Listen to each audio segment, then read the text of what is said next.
Brownie, Groundhog, and the February Fox by Susan Blackbaby, illustrated by Carmen Segoya.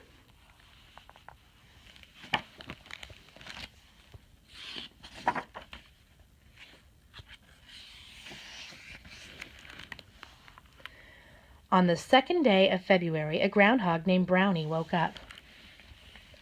She shimmied up the passageway of her cozy den and shoved aside the fluff of snow blocking her door. The air smelled sweet and cold. When she stood up, her shadow stretched across the frosted field.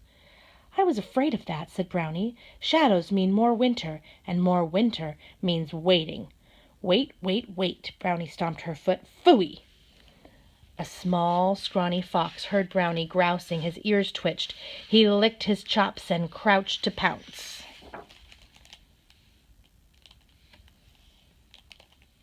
Before Brownie could take 2 steps, the fox knocked her flat.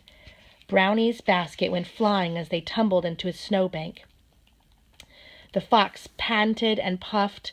"Hold still," he said. "I'm trying to eat you for breakfast."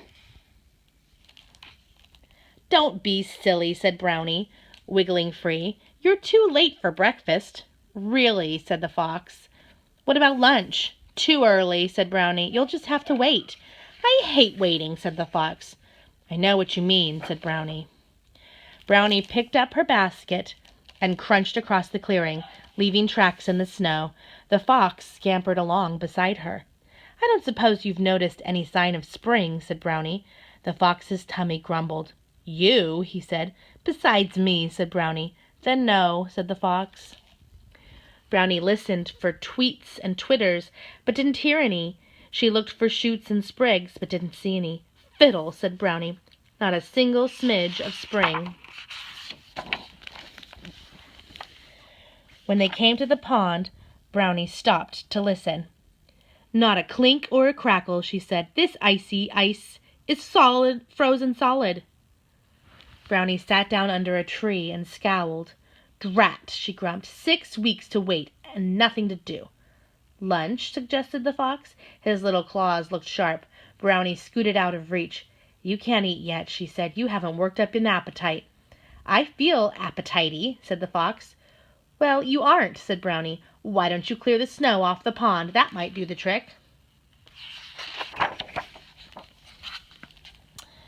So the fox stepped onto the pond, and he swept his tail back and forth, sending up a snowy spray until the ice gleamed like green glass. "Magnificent!" Brownie clapped. "Look what you've done!" "I've worked up an appetite," said the fox. He smiled, showing his pointy teeth. "You've made a place to skate," said Brownie.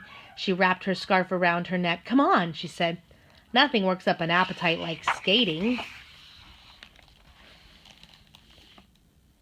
The fox grabbed Brownie by the tail as she slid onto the pond. They glided across the ice. They twirled and swirled. They looped and swooped. They skated figure-8s until their knees buckled. Gasping and giggling, they helped each other struggle up the bank. "That was so much fun," said Brownie. "It was," said the fox, "and my appetite is all worked up." Brownie bristled. "No wonder," she said. "You skated right past lunch. Now you'll have to wait till dinner." "No," moaned the fox. He hung his head. Even his tail sagged. "I want to eat you now. No more waiting." "I know just how you feel," said Brownie. Brownie steered the limp little fox over to a tree. She helped him sit down and tucked his fluffy tail around his feet. Then she wound her scarf around and around the fox's skinny middle, tying him to the trunk. The fox tried to raise his paws, and the scarf pulled tight. "Stuck?" he said, wiggling his shoulders. Brownie grabbed her basket. "Goodbye," she said. The fox stared up at her. "You're leaving me?" The fox threw his head back and howled. "Wah!"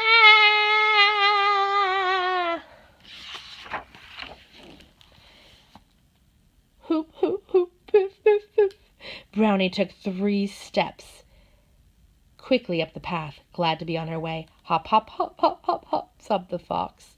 Brownie took 3 more steps, quite slowly, feeling a bit bad. "Poof, poof, poof." whimpered the fox.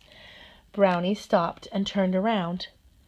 "Oh, for Pete's sake," she said, "stop crying. If you promise to keep your teeth to yourself, I'll make us a snack." The fox sniffled. "I promise," he said. "What are we having?" Brownie sat down and pulled out a thermos out of her basket. "Cocoa," she said. "Perfect for dunking cinnamon toast." "Will I like it?" said the fox. "You'll love it," said Brownie. "Open up, and remember, no snapping."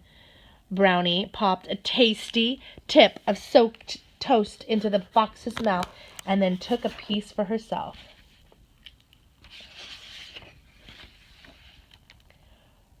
While they traded bites, slurping and gulping, a robin stopped to peck at their crumbs and scattered in the snow.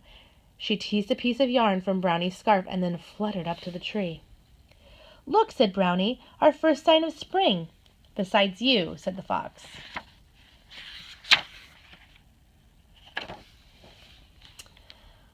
When it was time to go, Brownie helped the fox to his feet. "What are we doing tomorrow?" he asked. "More wading," said Brownie. "Wading and skating," said the fox. "Will you bring something yummy?" "Something yummy to share," said Brownie. And they headed for home. The end.